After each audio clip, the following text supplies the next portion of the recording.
Hello aspirants, welcome to unlock GS academy. चलिए start करते हैं मेंस आंसर अप्रोच का 29 सेशन, जिसमें हम यूपीएससी के जीएस के चारों पेपर को आंसर राइटिंग के द्वारा कवर करने का प्रयास करते हैं। हमारे इस प्रयास का बेहतर तरीके से लाभ उठाने के लिए इन क्वेश्चंस को अपने स्तर पर लिखकर कमेंट सेक्शन में पेस्ट कर सकते हैं, जिसका हम आपको इवैल्यूएशन प्रोवाइड कराएंगे। साथ ही साथ इसके हैंड रिटन नोट्स की पीडीएफ आपको हमारे टेलीग्राम चैनल से मिल जाएगी। इस सेशन में हम 4 क्वेश्चन डिस्कस करेंगे, जिसमें से एक क्वेश्चन रहेगा जीएस पेपर 2 के भारतीय शासन खंड से। 2 क्वेश्चन हम जीएस पेपर 3 के डिस्कस करेंगे, जिसमें से एक क्वेश्चन रहेगा पर्यावरण और जैव विविधता खंड से और एक क्वेश्चन रहेगा आपदा प्रबंधन खंड से। इसके अलावा जीएस पेपर 4 के नीति शास्त्र खंड से भी एक क्वेश्चन डिस्कस करेंगे। तो चलिए स्टार्ट करते हैं आज का इंपॉर्टेंट सेशन।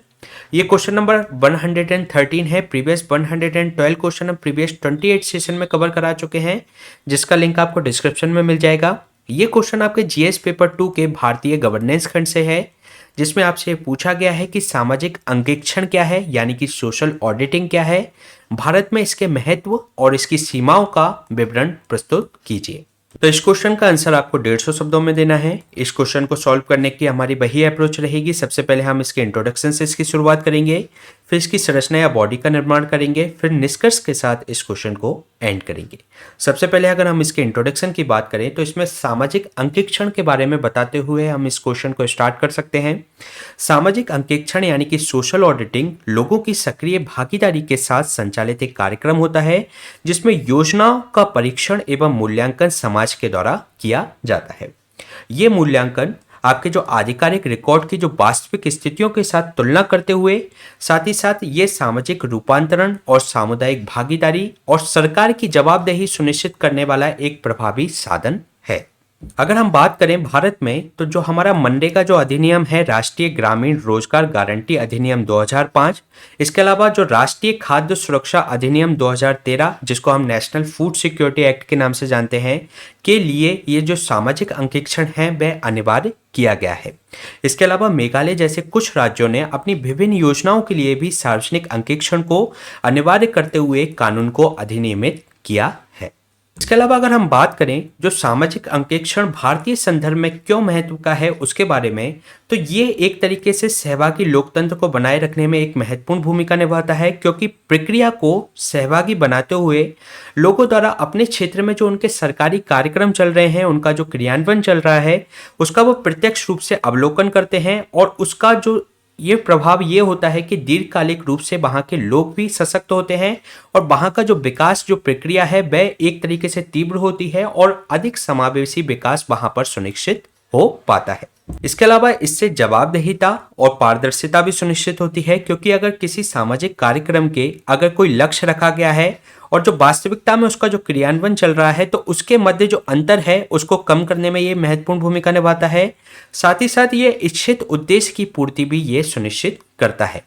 इसके अलावा योजना के क्रियान्वयन में कुछ अनियमितता है या उसमें कोई भ्रष्ट आचरण किया गया है, तो उसको प्रकट करने में एक महत्वपूर्ण भूमिका निभाता है। इसके अलावा लोक अधिकारियों ने उसके जो क्रियान्वयन में, योजना के क्रियान्वयन में कोई कदाचार किया है, तो उसको उजागर करने में भी एक महत्वपूर्ण भूमिका निभाता है। तो इसके माध्यम से ये अकाउंटेबिलिटी और ये ट्रांसपेरेंसी उसके अंतर्गत सुनिश्चित करता है। इसके अलावा ये प्रतिपुष्टि तंत्र प्रदान करता है, जो फीडबैक होता है वह उसको प्रदान करता है, क्योंकि जो भारत में जो सामाजिक क्षेत्र की जो योजनाएं बनती हैं, सामान्य तो उसमें क्या अपनाया जाता है, ये टॉप से बॉटम की अप्रोच अपनाई जाती है, जिसके अंतर्गत आपको जो टॉप डाउन अप्रोच के साथ उसका अनुसरण किया जाता है और टॉप से जो नीतियां निर्धारित की जाती हैं उसको धरातल पर लागू की जाती है। इससे जो सामाजिक अंकेक्षण होगा, तो ये नीति निर्माताओं को जो टॉप पोजीशंस पे हैं, जो नीतियों का निर्धारण कर रहे हैं, तो वो नीति निर्माताओं को जो लाभार्थियों की जो चिंताएं हैं, उससे संबंधित जो कंसर्न्स हैं, उसकी वास्तविक स्थिति से वह अवगत हो पाते हैं और वह इस जो अंतराल है कि जो धरातल पर जो योजना लागू हो रही है और जो नीति निर्माण हो रही है, उनके बीच में जो अंतराल है उसको वह कम कर पाते हैं।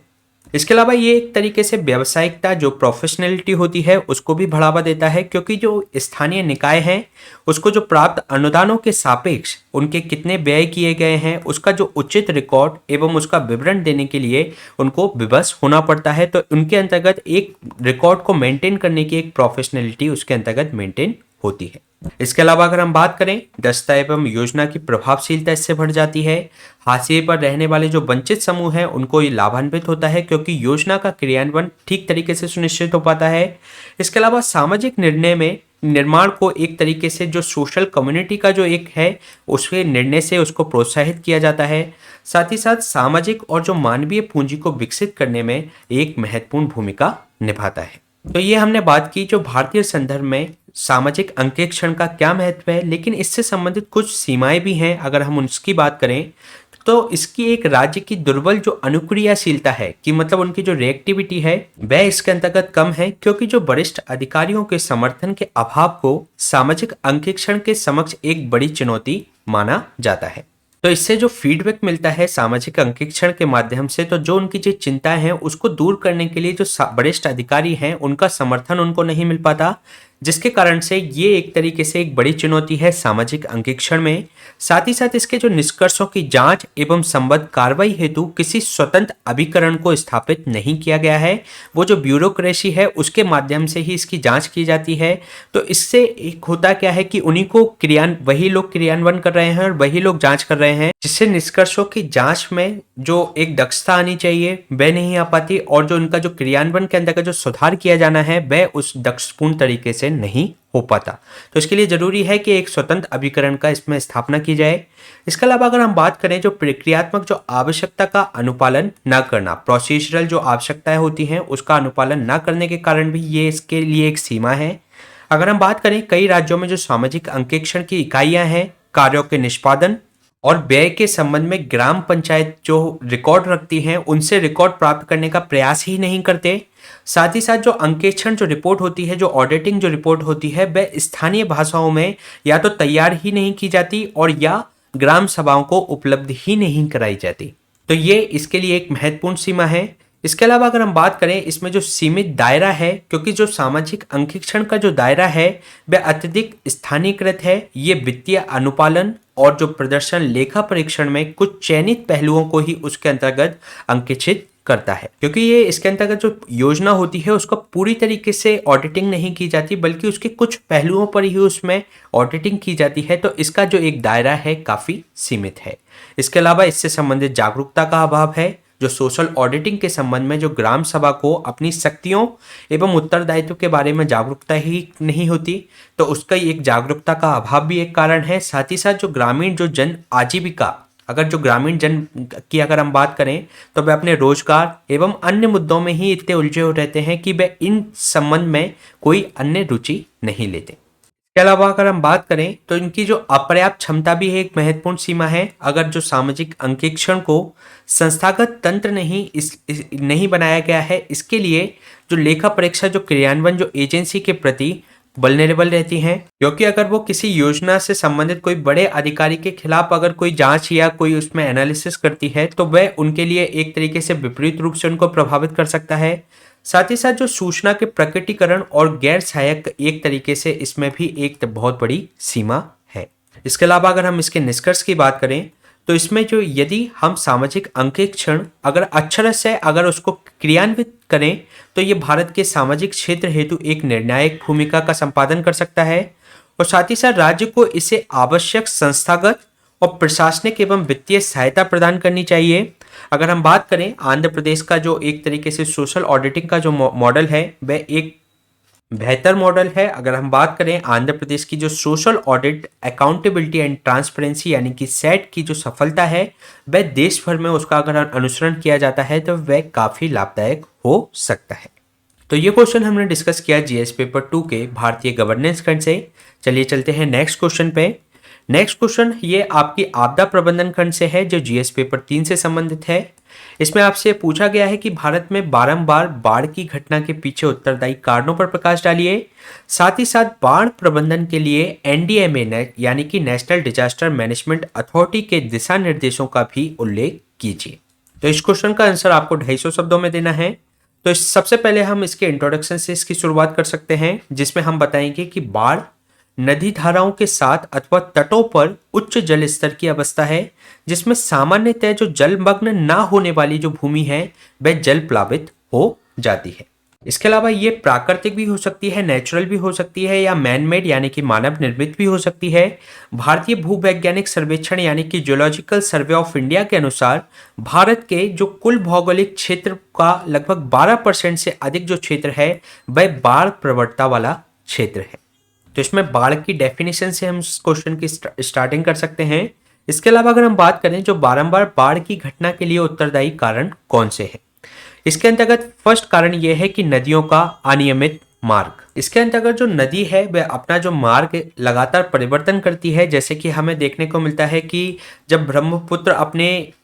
जल के उच्च स्तर पर होती है तो आसाम में हमें बाढ़ देखने को मिलती है, काजीरंगा में हमें बाढ़ देखने को मिली थी कुछ समय पहले। तो इस तरीके से ही ब्रह्मपुत्र, कोसी आदि अपने नियत मार्ग से विचलन एवं ये एक तरीके से अपने चारों तरफ के जो क्षेत्र को जलमग्न करने के कारण ये एक तरीके की समस्या आती है। इसके अलावा जो निम्न स्तरीय जो अपवाह प्रणाली है, जो हमारे ड्रेनेज सिस्टम्स हैं, साथ ही साथ उस क्षेत्र में अत्यधिक वर्षा भी एक महत्वपूर्ण कारण है। अगर हम बात करें जिससे क्या होता है, ड्रेनेज सिस्टम अगर खराब होगा तो वहाँ की जो जल की निकासी है वह उसमें अक्षम हो जाएगी और वह एक तरीके से पानी वहाँ पर इकट्ठा हो जाएगा। जैसे कि हमें अगस्त 2019 में उच्च वर्षा के कारण निरंतर आई बाढ़ ने जो भारत के 9 राज्यों जिसमें आसाम, बिहार आदि भी इसमें शामिल थे उनको उन्होंने प्रभावित किया। इसके अलावा चरम मौसमी घटनाएं, जैसे कि हमें लगातार हम देखते हैं कि चक्रवात की घटना, मेघ प्रस्फोट यानी कि क्लाउड बर्स्ट की घटना हिमालय क्षेत्रों में ये हमें देखने को मिलती है। तो इन कारण से भी हमें बारंबार बाढ़ की घटनाओं का सामना करना पड़ता है।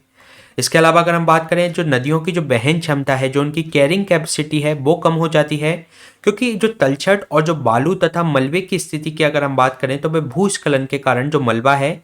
और जो निक्षेप हैं नदियों के तल को ऊपर उठा देते हैं, जिसके कारण से जल को उनकी जो कैरिंग कैपेसिटी है या समायोजित करने की क्षमता है वह कम हो जाती है। क्योंकि लगातार जो तलछट और जो बालू है वह नदी की जो सतह पर जमा होते रहता है, तो जिसके कारण से जल का स्तर बढ़ता रहता है और जिसके कारण से उसको जल उसमें जितना समायोजित होना चाहिए था वह उतना समायोजित नहीं हो पाता, जो कि कारण बनता है बाढ़ का।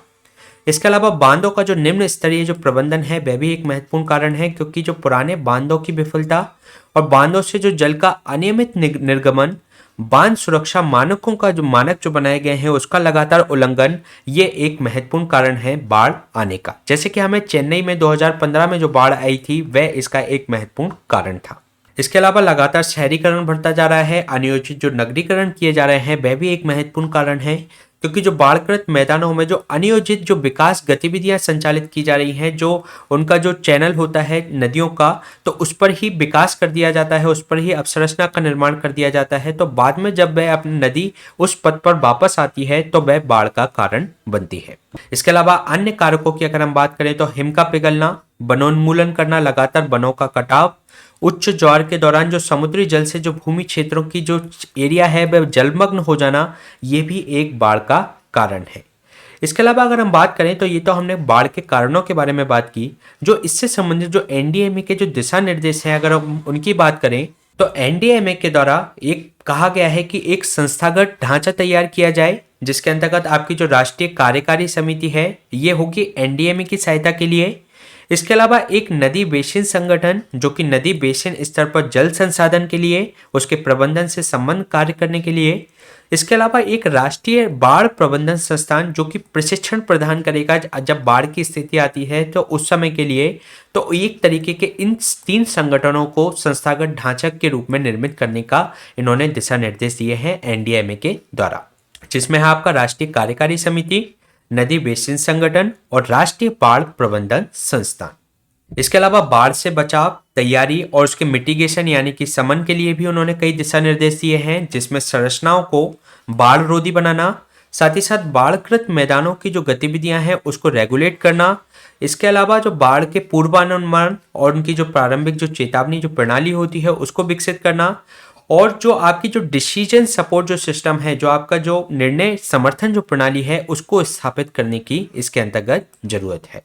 इसके अलावा इन्होंने क्षमता विकास और बाढ़ प्रतिक्रिया के लिए भी दिशा निर्देश दिए हैं, जिसके अंतर्गत सरकार को बाढ़ के जो पूर्ववर्ती एवं बाद के चरणों में प्रभावी एवं स्थायी उपाय करने हेतु क्षमता विकास के लिए कदम उठाने चाहिए। इसके अलावा जो बाढ़ जोखिम को उससे होने वाली जो क्षति है उसको कम करने वाली जो गतिविधियों को 3 चरणों में लागू करने के इन्होंने दिशा निर्देश दिए हैं, जिसमें चरण 1 में क्या होगा, जो बाढ़ प्रवण क्षेत्रों की पहचान करना और जो बाढ़ पूर्वानुमान एवं जो चेतावनी प्रणाली है उसके लिए योजना तैयार करना और इनकी जो परिचालन जो नियमावली है उसका लगातार समीक्षा एवं उसमें कोई अगर खामियां हैं तो उसमें संशोधन करना और नदी के क्षरण की जो समस्याओं पर विशेष अध्ययन चरण 1 के अंतर्गत किया जाएगा। इसके अलावा अगर हम बात करें चरण 2 के अंतर्गत, तो बाढ़ पूर्वानुमान एवं चेतावनी जो नेटवर्क है उसका जो पहले चरण में हमने उनको डेवलप किया, बाद में उनका विस्तार एवं उसका और लगातार उसको मॉडर्नाइज करना, उसको आधुनिकीकरण करना।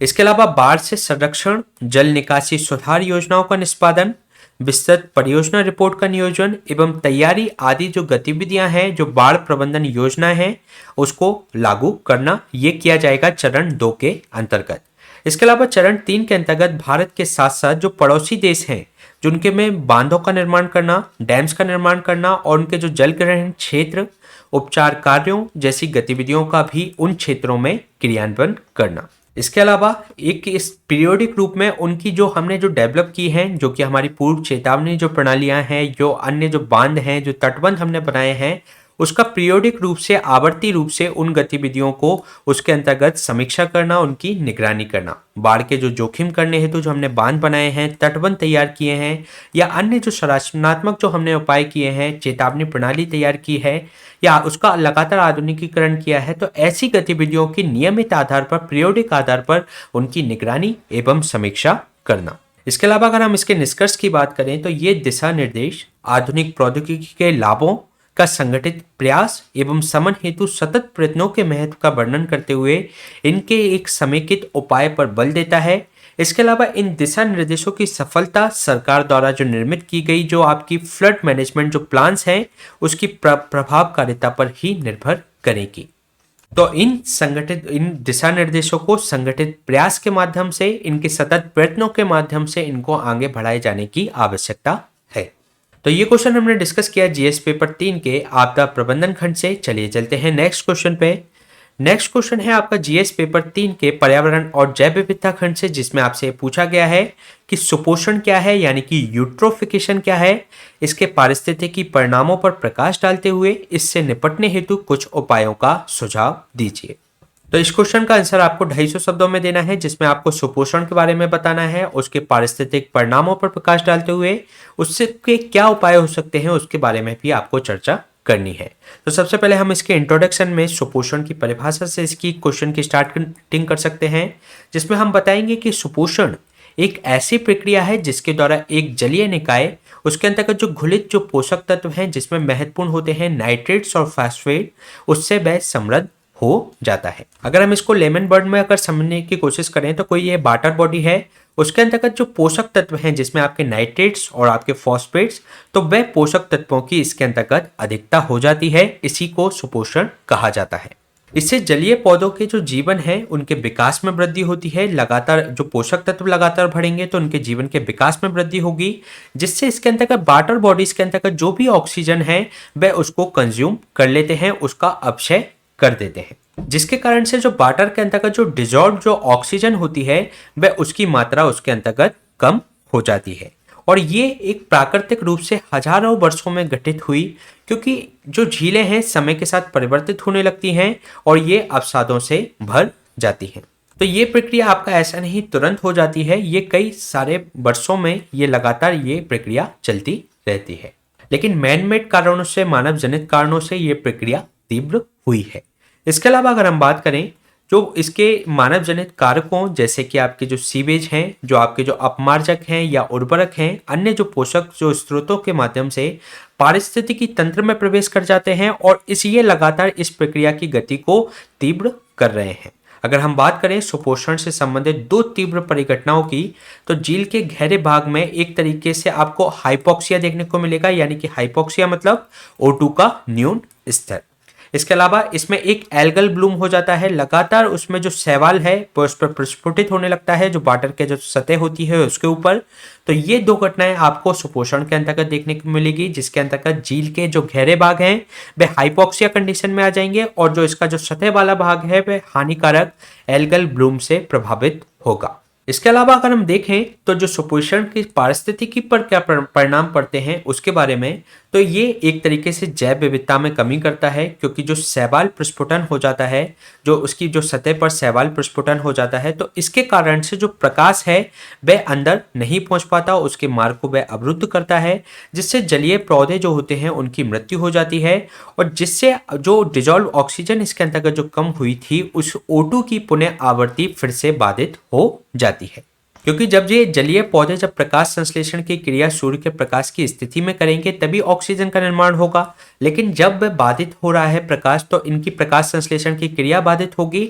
जिसके कारण से जो ऑक्सीजन पहले से ही उसमें कम हो रखी है और ज्यादा उसके अंतर्गत ऑक्सीजन की पुनः आपूर्ति बाधित हो जाएगी। इसके अलावा जल में जो घुलित जो O2 है उसकी जो हाइपोक्सिया स्तर तक जो पहुंचा देती है, जिसके कारण से जो कई समुद्री जंतुओं का जो श्वसन है वह बाधित होता है और उनकी मृत्यु हो जाती है, जिसके जो जल निकाय की जो प्रभावी जो जैव विविधता है वह कम हो जाती है और वह क्षेत्र एक तरीके से डेड जोन का उसके अंतर्गत निर्माण हो जाता है।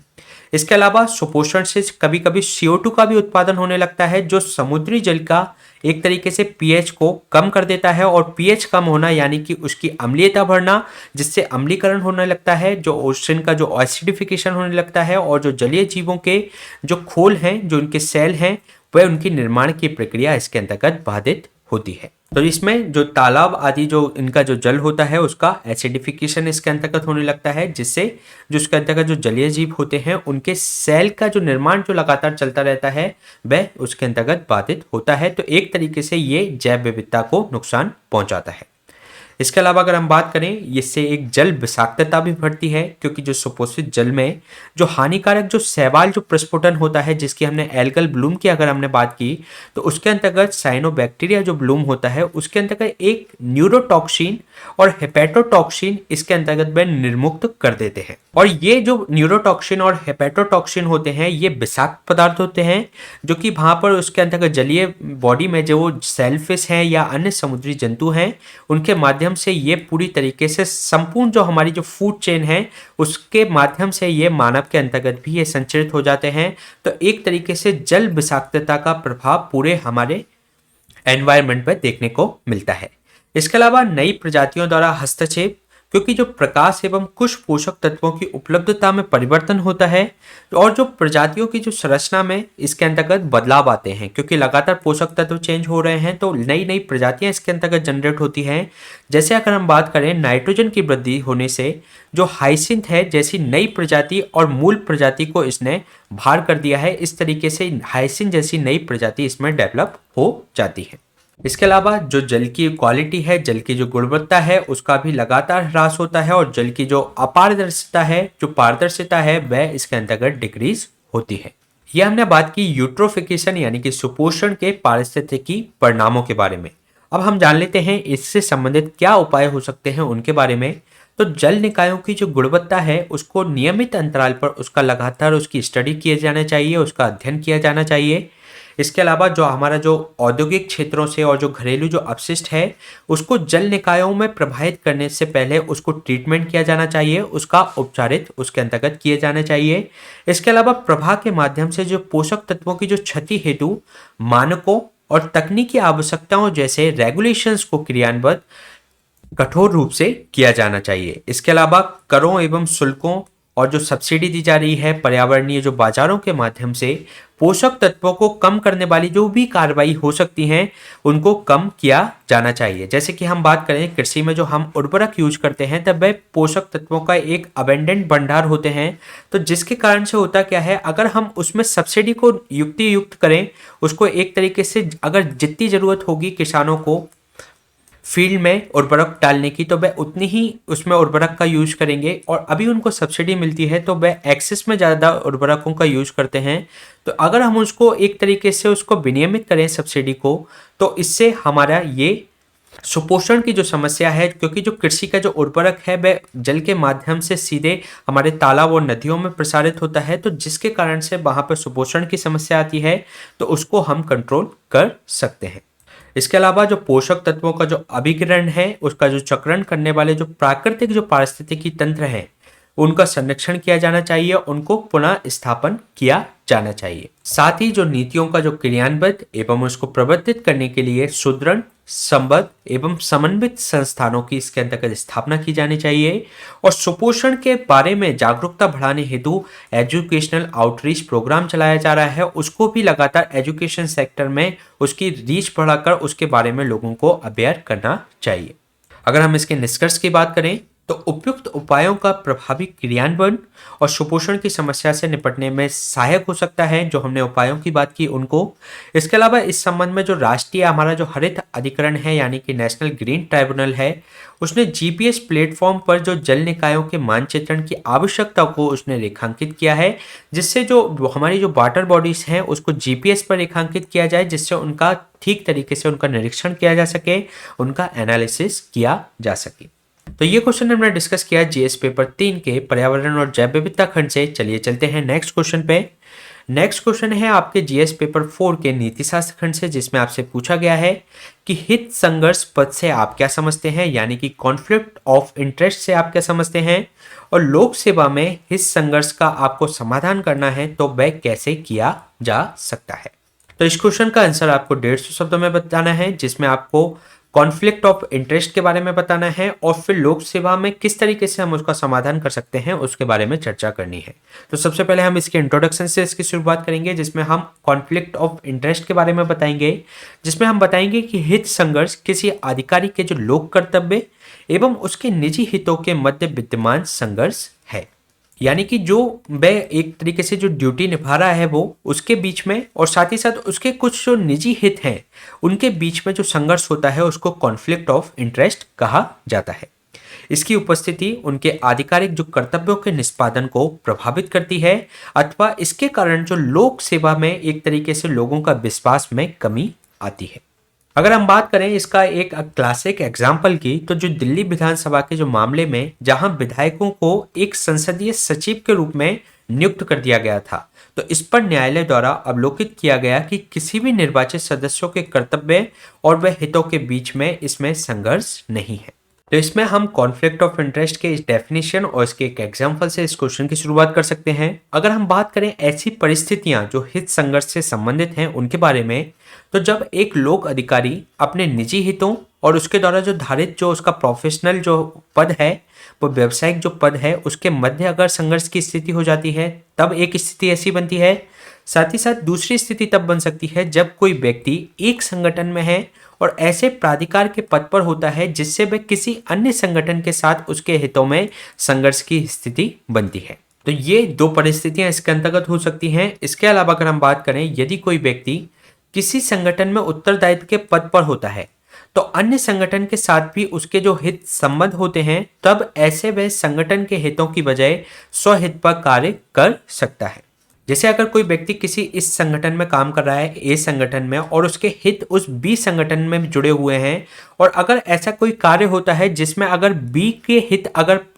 पूरे होते हैं तो ए के जो हित हैं वह विपरीत रूप से प्रभावित होंगे, तो इस तरीके से भी उनके बीच में कॉन्फ्लिक्ट ऑफ इंटरेस्ट हो सकता है। क्योंकि वह व्यक्ति ए में काम कर रहा है तो वह अब इसके जो हित हैं वो बी से जुड़े हुए हैं, तो वह सोच सकता है, वह इसमें मान सकता है कि बी का हित हो और ए का उसके अंतर्गत विपरीत रूप से उसके हित प्रभावित हों, तो इस तरीके से उनके बीच में एक संघर्ष की स्थिति उत्पन्न हो सकती है। और अगर इस तरीके का संघर्ष होता है तो भ्रष्टाचार इस एक तरीके से एक प्रमुख परिणामों के रूप में हमें देखने को मिलता है। तो ये हमने बात की हित संघर्ष से संबंधित परिस्थितियों के बारे में, एक संगठन के अंतर्गत, साथ ही साथ दो संगठनों के अंतर्गत, जिसमें एक व्यक्ति यहाँ काम कर रहा है, उसके हित दूसरे संगठन से भी जुड़े हुए हैं, उनके बारे में। तो ये दो स्थितियां इसके अंतर्गत हो सकती हैं। अब हम बात कर लेते हैं लोक सेवा में हित संघर्ष का समाधान किस तरीके से किया जा सकता है। तो सबसे पहली बड़ी स्थिति ये हो सकती है कि जो हित संघर्ष की जो स्थितियां हैं उसको हम कोडिफाई कर दें, उसको संहिताबद्ध कर दें, जिससे जो लोक सेवकों के लिए जो हित संघर्ष के जो संहिताकरण की आवश्यकता है, क्योंकि जो लोक सेवक होते हैं, जो सिविल सर्वेंट्स होते हैं, उनके पास कई सारी विवेकाधीन शक्तियां होती हैं, डिस्क्रिशनरी पावर्स होती हैं, जिससे वे ऐसे में वे व्यक्तिगत हितों से भी प्रभावित कर सकते हैं उस योजनाओं को या जो वे कार्य कर रहे हैं उनको। इसके अलावा इसमें दूसरा प्रयास ये किया जाना चाहिए कि इससे संबंधित विधि का निर्माण किया जाए, जो हित संघर्ष के जो गैर प्रकटीकरण को एक तरीके से अगर कोई व्यक्ति अगर उसका कोई कॉन्फ्लिक्ट ऑफ इंटरेस्ट है उससे संबंधित, तो उसको स्वयं को प्रकट कर देना चाहिए, और अगर वह प्रकट नहीं कर रहा है उस कॉन्फ्लिक्ट ऑफ इंटरेस्ट को, तो उसको उचित कानून के माध्यम से दंडनीय अपराध उसको बनाया जाना चाहिए। इस तरीके का अगर हम बात करें तो वर्ष 2012 में एक गैर सरकारी विधेयक आया था जिसके अंतर्गत the prevention and management of conflict of interest bill प्रस्तुत किया गया था, जो एक तरीके से आपकी जो न्यायपालिका है, जो आपकी एग्जीक्यूटिव है, जो आपकी विधायिका है और शासन की सभी संस्थाओं को उसके अंतर्गत उसके संबंधित में कॉन्फ्लिक्ट ऑफ इंटरेस्ट को उसमें शामिल किया गया था। तो इस तरीके का विधि का निर्माण इसके अंतर्गत किया जा सकता है इसके समाधान के लिए। इसके अलावा बात हम करें कूलिंग ऑफ अवधि की, तो जो डीओपीटी एक संसदीय समिति ने अनुशंसा की थी कि एक सेवानिवृत्ति के पश्चात जो निजी सेवा में 5 वर्ष की इसके अंतर्गत कूलिंग ऑफ पीरियड होना चाहिए। अगर कोई सरकारी जो गवर्नमेंट सर्वेंट है अगर वह रिटायर्ड होता है तो वह अन्य 5 वर्षों तक तो किसी भी गवर्नमेंट इंस्टीट्यूशन में वह वर्क नहीं कर सकता या उसकी कोई अपॉइंटमेंट उसके अंतर्गत नहीं हो सकती। इस तरीके की अनुशंसा डीओपीटी की एक संसदीय समिति के द्वारा दी गई थी। इसके अलावा इसके अंतर्गत जो पारदर्शिता की जो संस्कृति है, जो नौकरशाहों को अपनी सेवानिवृत्ति के बाद योजनाओं पर जो सार्वजनिक रूप से चर्चा करने की अनुमति दी जानी चाहिए। इसके अलावा जो सेवानिवृत्ति के बाद जो सिविल सेवकों की जो सभी नियुक्तियां हैं उसको सूचीबद्ध कर एक पब्लिक डेटा प्लेटफॉर्म में एक तरीके से उनको पारदर्शिता बढ़ाने का उसके अंतर्गत प्रयास किया जाना चाहिए। इसके अलावा इसमें जो सक्रिय निरीक्षण की स्थिति को देना चाहिए, उनकी उपभोक्ताओं की जो निगरानी है, उनकी क्रेडिट रेटिंग है, सतर्क जो शेयर धारकों के माध्यम से, जो उसके जो स्टेक होल्डर्स हैं उनके माध्यम से ऐसा उसको संभव बनाया जा सकता है, उनका सक्रिय निरीक्षण किया जा सकता है। जैसे कि हम चुनाव के दौरान में देखते हैं जो सत्ताधारी दल किस तरीके से सरकारी संसाधनों का दुरुपयोग कर रही है, उसके लिए एक जिला स्तरीय मीडिया प्रमाणन एवं निगरानी समितियों का गठन किया जाता है। तो इस तरीके का ही इसमें सक्रिय निरीक्षण उसके अंतर्गत समाधान के रूप में प्रस्तुत किया जा सकता है। इसके अलावा अगर हम बात करें इसके निष्कर्ष की, तो भारत में जो लोक सेवा में अपारदर्शिता एवं पृथकता की संस्कृति विद्यमान है, जिसके कारण से लोकहित से समझौता किए बिना एक गंभीर अपराध मानते हुए इस जो कॉन्फ्लिक्ट ऑफ इंटरेस्ट को इसे एक कठोर विधिक ढांचे में परिवर्तित इसके अंतर्गत किया जाना चाहिए। तो ये क्वेश्चन हमने डिस्कस किया जीएस पेपर 4 के नीति शास्त्र खंड से। इसी तरीके के सेशन हम आपके बीच में लाते रहेंगे। इसकी जो हैंड रिटन नोट्स की जो पीडीएफ है आपको हमारे इस टेलीग्राम चैनल से मिल जाएगी। Please stay tune and subscribe the unlock GS academy. Thank you.